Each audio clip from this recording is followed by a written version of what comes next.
Hey everyone, आज हम exercise 8.1 जो क्लास 9th का है उसमें सेकंड क्वेश्चन सॉल्व करने जा रहे हैं।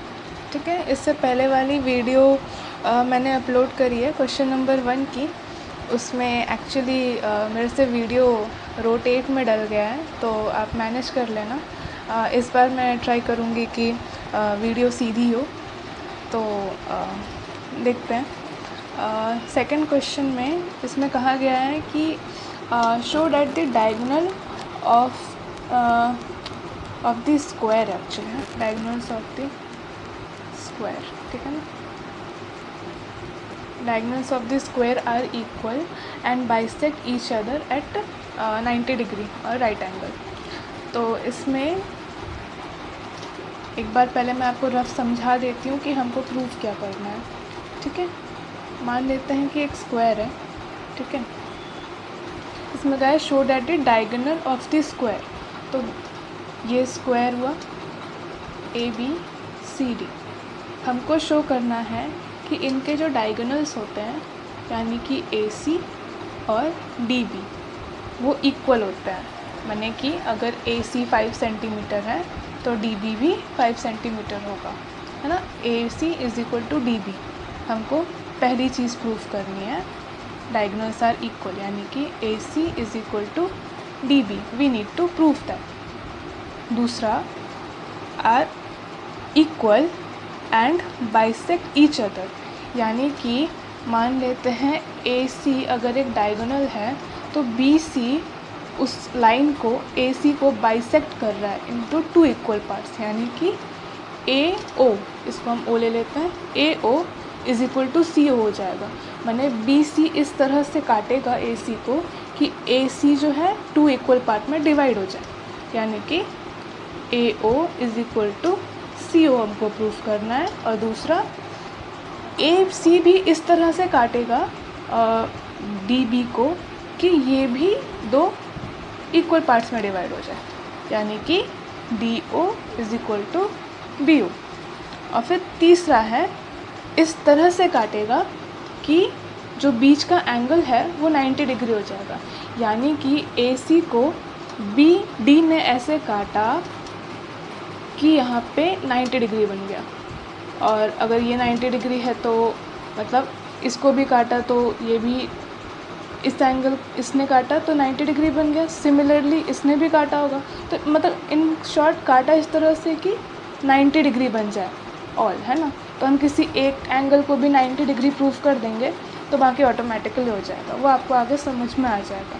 तो लेट्स से हमको तीसरी चीज़ प्रूफ करनी है, AOD is equal to 90 degree, या एनी एंगल जो बिटवीन में है, डायगोनल्स जहाँ काट रहे हैं तो वो 90 डिग्री। ये 3 चीज़ें हमको प्रूफ करनी है। ठीक है, क्वेश्चन शॉर्ट है लेकिन प्रूफ हमको ये तीनों चीज़ें करनी है। तो हम शुरू करते हैं प्रूफिंग से। तो बताइए हमें क्या गिवन है। हमें सिर्फ गिवन है कि हाँ एक स्क्वायर है हमारे पास। तो let's say given ABCD is a square. तो हम यहाँ बना लेते हैं। ठीक है, ABCD इज़ अ स्क्वायर और इसके डायगोनल्स हमें पहला प्रूफ करना है, इसके डायगोनल्स इक्वल होते हैं। ये बीच जहाँ इंटरसेक्ट कर रहा है वो O हम उसे मान रहे हैं अभी। ठीक है, तो अभी एक काम करते हैं, अगर हम इस स्क्वायर में से ADC एक ट्रायंगल ले लेते हैं और BCD एक ट्रायंगल ले लेते हैं। अगर हमने इन दोनों ट्रायंगल को कॉन्ग्रुएंट प्रूफ कर दिया तो ऑटोमेटिकली हमारे पास AC और BD इक्वल हो जाएगा। आई होप आप समझ रहे होंगे। और अगर नहीं तो मैं कॉन्ग्रुएंसी का भी चैप्टर डालूँगी। एक्चुअली मैं हर एक चैप्टर डालूँगी धीरे धीरे करके। तो अभी आप समझ जाइए कि अगर आपने क्लास 8 और पहले पढ़ रखा हो तो बाय कॉन्ग्रुएंसी हमारे पास correspondence part of congruent triangle होता है कि अगर हम कॉन्ग्रुएंसी प्रूफ कर देते हैं by any rule SAS, AAS, SSS से, तो उसके बाकी सारे पार्ट्स इक्वल हो जाते हैं। ठीक है, तो अभी हम इसमें ले लेते हैं, let us take triangle ADC and triangle BCD। ठीक है बच्चे लोग, मेरा फोकस सिर्फ ये है कि आप कंसेप्ट समझ जाएं। अगर आप कंसेप्ट समझ जाएंगे तो इस तरह के और भी क्वेश्चंस जो कि आपके टेक्स्ट बुक में नहीं है, आउटसाइड द टेक्स्ट बुक है, तो वो आप ऑटोमेटिकली आप उस चीज़ को सॉल्व कर पाएँ, है ना। बाय बुक आप लिमिट ना हो, तो आप कोशिश करिए ज़्यादा समझने की। आंसर्स तो आपको मतलब मिल जाते हैं कहीं से भी, क्योंकि ऑब्वियसली ऑनलाइन ज़माना है, लेकिन अगर आप कंसेप्ट समझेंगे तो आपको फिर किसी चीज़ को देखने की ज़रूरत नहीं पड़ेगी, है ना। तो आप फोकस करिए जो मैं समझा रही हूँ, आप जो रफ़ में ऐसे एक एक चीज़ को बाय पार्ट्स कर दें, और उसके बाद फिर उस चीज़ को कैसे छोटे छोटे पार्ट्स में करके आप उस चीज़ को कैसे प्रूव करें कंसेप्चुअली, तो आपको ज़्यादा अंडरस्टैंडिंग बढ़ेगी, है ना। और किसी की फिर आपको मतलब ज़रूरत भी नहीं पड़ेगी, आप ऑटोमेटिकली सॉल्व करते चले जाओगे। ठीक है, तो चलिए हमने ये लिया था यहाँ पे, बैक टू द पॉइंट। ठीक है, अब देखिए पहली चीज़ हमने ट्रायंगल ABC लिया और ट्रायंगल BCD लिया। तो इन दोनों ही ट्रायंगल में मैं तो ट्रायंगल को अलग अलग बना देती हूँ ताकि आपको ये समझ में आ जाए। जैसे कि इसमें ले लेते हैं, ठीक है ना। ये ट्रायंगल, एक ट्रायंगल ये हो गया, ठीक है, और दूसरा ट्रायंगल ये हो गया। कलर शायद आपको नहीं आ रहा होगा, रुकिए दूसरा कलर लेती हूँ। दूसरा ये ग्रीन ट्रायंगल हो गया, है ना। होपफुली समझ में आ रहा होगा। ये ग्रीन ट्रायंगल और एक ये ऑरेंज ट्रायंगल। ठीक है, अभी आप मैं रफ़ में आपको दिखा के बता रही हूँ। तो अभी इन दोनों में से कॉमन, इन दोनों ट्रायंगल में कॉमन क्या हुआ, DC, है ना। तो DC is equal to DC, क्या हुआ, कॉमन हुआ। इन दोनों ही ट्रायंगल में ये कॉमन हो गया। बाकी स्क्वायर के हर एक साइड जो होते हैं वो इक्वल होते हैं, इतना तो पता ही होगा, है ना। तो ये पता तो होगा ही ऑब्वियसली। तो फिर AB is equal to BC, इस वाले ट्रायंगल से AD और इस वाले ट्रायंगल से BC। ठीक है, AD इज़ इक्वल टू, अगर आपको ना समझ आए तो आप प्लीज़ कमेंट सेक्शन में बता दीजिएगा, तो मैं आपको फिर दूसरी वीडियो बना करके वो डाउट में सॉल्व करवा दूँगी। ठीक है, तो ये बाय प्रॉपर्टीज़ ऑफ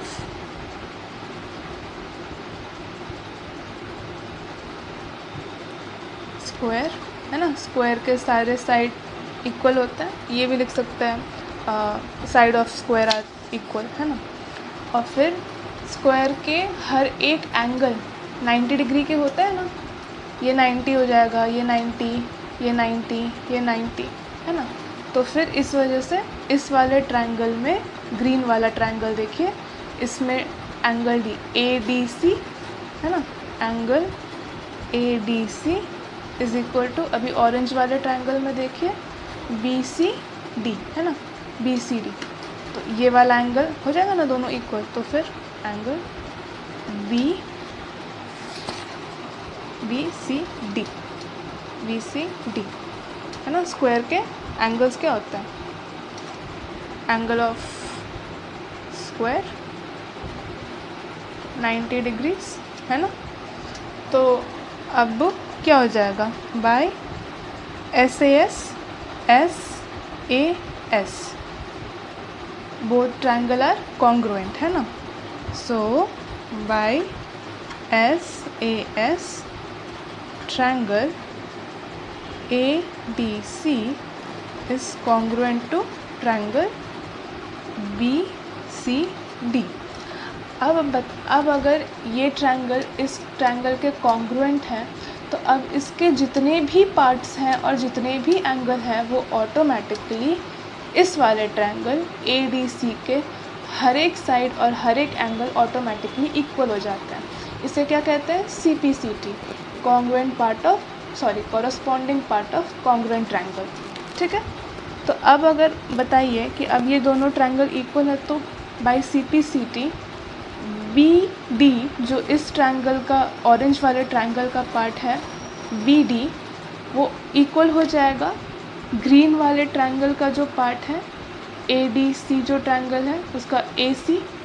यानी कि बाय डिफ़ॉल्ट क्या हो गया, हमने इन दोनों को प्रूफ कर दिया, तो यानी कि ये डायगोनल्स इक्वल हो गए ना, इस स्क्वायर के ये डायगोनल्स प्रूफ हो गए, यानी कि पहला वाला डन समझिए। तो क्या हुआ, बाय CPCT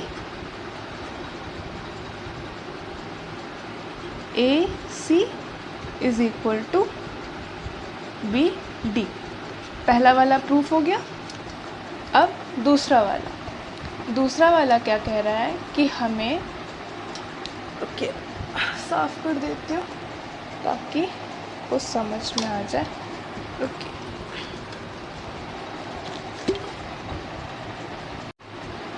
जी हमने पहला वाला प्रूफ कर दिया था, अब हम दूसरे वाले पे आते हैं। दूसरे वाले में हमें ये प्रूफ करना है कि AO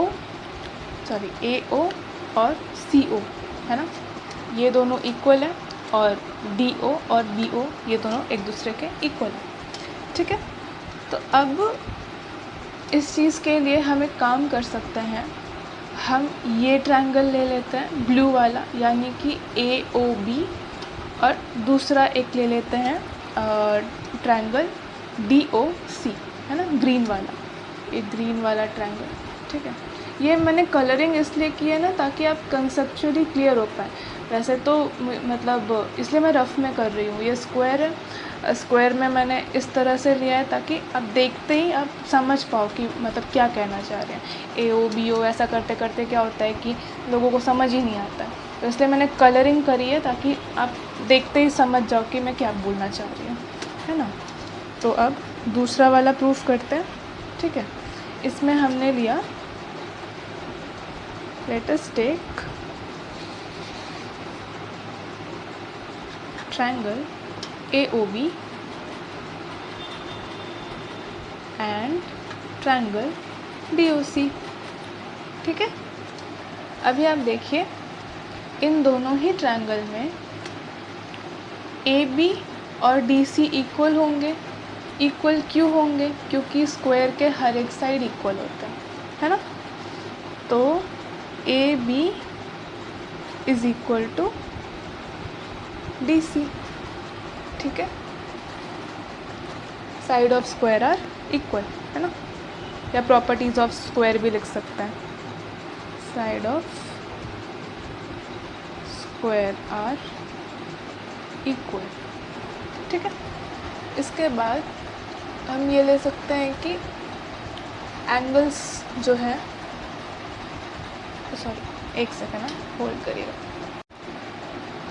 दूसरा हम ले सकते हैं ये वाला एंगल और ये वाला एंगल। बच्चा आपको पता होगा कि वर्टिकली अपोजिट एंगल, यानी कि जब भी कोई दो लाइन एक दूसरे को क्रॉस करती हैं तो ऑटोमेटिकली ये वाला और ये वाला एंगल इक्वल हो जाता है, और ये वाला एंगल इक्वल हो जाता है। इसे कहते हैं वर्टिकली अपोजिट एंगल। जैसे आपने कैंची काटा होगा तो क्रिस क्रॉस हो गया, है ना, तो ये वाला इक्वल हो जाता है और ये वाला इक्वल हो जाता है। तो इसी तरह पे यहाँ पे भी देखिए हमने इसको क्रॉस करा है, ठीक है ना, तो ये वाला एंगल जो है इसके इक्वल हो गया। तो इस वाले ट्रायंगल में यानी कि AOB का जो ये एंगल O है वो COD ट्रायंगल का जो एंगल O है वो इक्वल हो जाएगा। तो यहाँ हम लिख देंगे AOB is equal to angle DOC by what? Vertically opposite angle. ठीक है, अब आप तीसरा देख लीजिए। बच्चा आपको ये भी पता होगा कि जो भी स्क्वायर हो गया, रेक्टेंगल हो गया, ये सब एक पैरेललोग्राम है ना, तो इसके जो ऑल्टरनेट इंटीरियर एंगल्स होते हैं तो वो इक्वल होते हैं। जैसे कि यहाँ पे देखिए, ये दो पैरेलल लाइंस हैं, है ना। इन पैरेलल लाइन को जब ट्रांसवर्सल लाइन काटता है तो ये और ये, है ना, ये और ये एंगल जो है इक्वल हो जाते हैं। ठीक इसी तरह ये और ये लाइन भी पैरेलल है, मतलब आप मान लीजिए इसे एक्सटेंड कर देते हैं ऐसा करके, और ये इस लाइन को ऐसा एक्सटेंड कर दिया, तो ये वाला एंगल और ये वाला एंगल इक्वल हो जाएगा ना। आप इससे कंपेयर करके देखिए, जस्ट मैंने ये पैरेलल लाइन है, ये पैरेलल लाइन है ना। फिर इसको हमने, ये इस डायगोनल को हमने ऐसा एक्सटेंड कर दिया ठीक इसी तरह, तो ये और ये एंगल इक्वल हो गया। ठीक इसी तरह ये एंगल और ये एंगल इक्वल हो जाएगा ना, ऐसा आप एक्सटेंड करके देखिए अगर, तो इसी तरह क्या हो जाएगा, इस वाले ट्रायंगल का angle A B O equal हो जाएगा इस वाले ट्रायंगल का एंगल सी डी ओ। इसका क्या होता है, ऑल्टरनेट इंटीरियर एंगल। ठीक है, अब इससे हम क्या हो गया, angle angle side, angle angle side, AAS से हमने प्रूव कर दिया कि ये वाला ट्रायंगल और ये वाला ट्रायंगल कॉन्ग्रुएंट है। ठीक है, so by AAS triangle AOB is congruent to triangle DOC। ठीक है, अब जब ये सारी चीज़ें इक्वल हैं तो बाय CPCT देखिएगा, ये वाला और ये वाला लाइन इक्वल हो जाएगा ना, ये लाइन और ये line.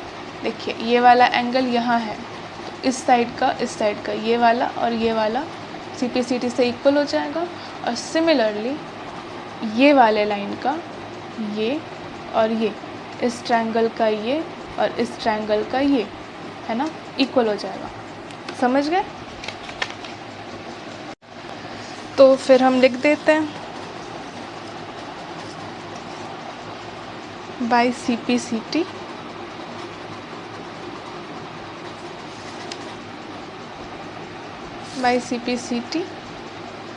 AO is equal to CO and BO is equal to DO। हमने दूसरा भी प्रूफ कर दिया।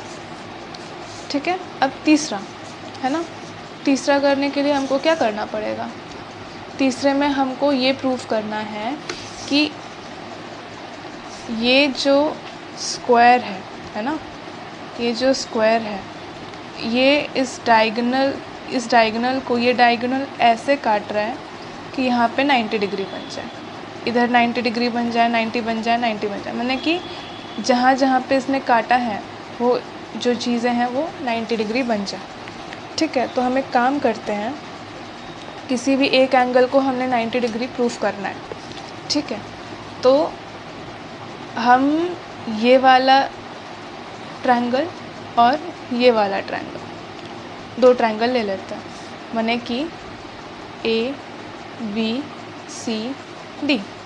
ठीक है, इसमें हमने क्या करना है, एक तो हमने ले लिया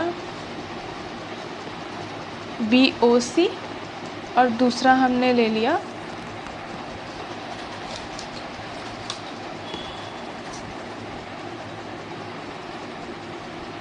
है ना COD, है ना। चलिए, इस ट्रायंगल को हमने कॉन्ग्रुएंट प्रूफ करना है। ठीक है,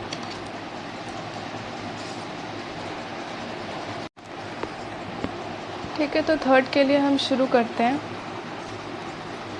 हमने क्या लिया, आई होप आपको दिखाई दे रहा हो, है ना, ये वाला ट्रायंगल और ये वाला ट्रायंगल। ठीक है, अब हम क्या कर रहे हैं कि लेट्स, तीसरा वाला है ना ये, let us take triangle BOC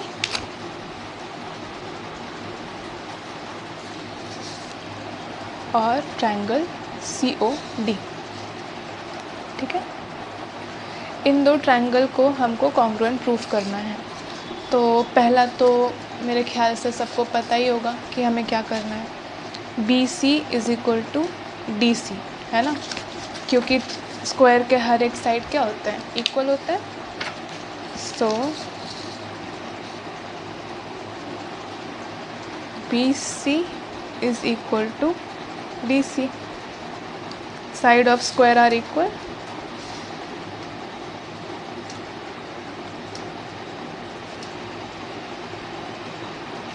अभी इस ट्रायंगल में और इस ट्रायंगल में CO इज़ कॉमन, ठीक है।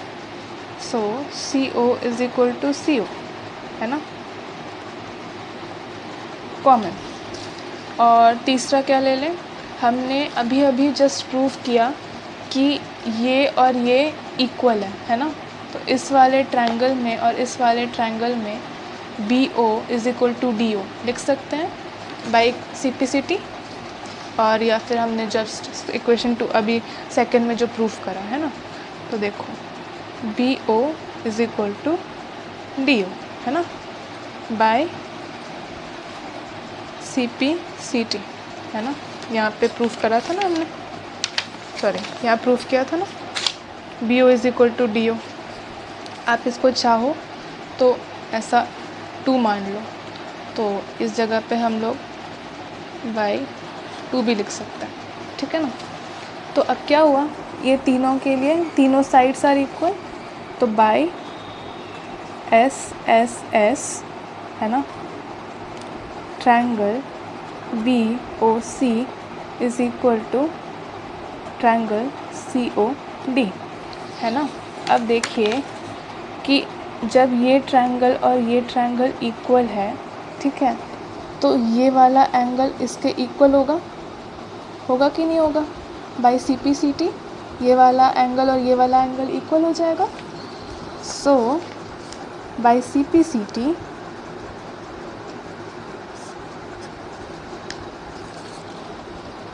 Angle BOC is equal to angle DOC। अब देखिएगा बेटा, ठीक है, इसको आप 3 मान लीजिए, ठीक है।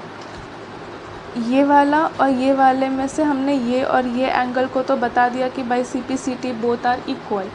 अभी हमको ये भी पता है कि BD जो है ये एक लाइन है ना, और एक लाइन का क्या एंगल होता है, कहीं भी आप मार्क करें, एक लाइन का क्या एंगल होता है, 180 डिग्री।